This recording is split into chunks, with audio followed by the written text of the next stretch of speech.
Corona virus की vaccine के उत्पादन को लेकर पूरी दुनिया में युद्ध स्तर पर काम किया जा रहा है। सभी देशों की सरकारें जल्द से जल्द अपने नागरिकों के लिए वैक्सीन का इंतजाम करना चाहती हैं। इंडोनेशिया भी उन्हीं देशों में से एक है जहां सरकार जनवरी से युद्ध स्तर पर वैक्सीनेशन का काम करने की प्लानिंग कर चुकी है। वैक्सीन के इस मसले पर भी इंडोनेशियन लोगों की अजीबोगरीब मांग सामने आई है, जो कि आश्चर्यजनक है।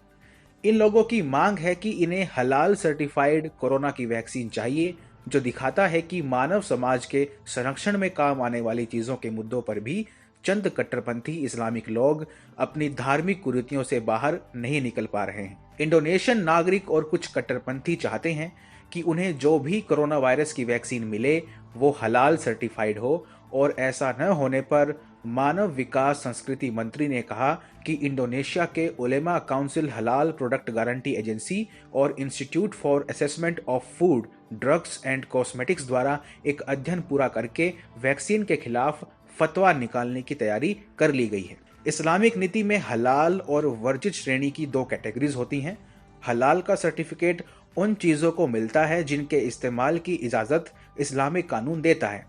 और वर्जित श्रेणी में वो चीजें आती हैं जिनका उपयोग इस्लामिक कानून में मना है। ऐसे में इस कानून का इंडोनेशिया में सख्ती से पालन किया जाता है, क्योंकि यहाँ दुनिया के सबसे ज्यादा 22 करोड़ मुसलमान रहते हैं। मुख्य बात यह भी है कि इंडोनेशिया के लगभग 22 करोड़ मुसलमान सारे काम इस्लामिक नियमानुसार ही करते हैं, इसलिए यहाँ खाने पीने के सामान, कॉस्मेटिक्स और यहाँ तक कि दवाइयों का भी हलाल सर्टिफिकेट होना अनिवार्य होता है। हाल ही में हम एक रिपोर्ट में बता चुके हैं कि करीब 1 मिलियन से अधिक कोरोना वायरस की वैक्सीन के डोज चीनी कंपनी साइनोवैक द्वारा इंडोनेशिया भेजे गए हैं।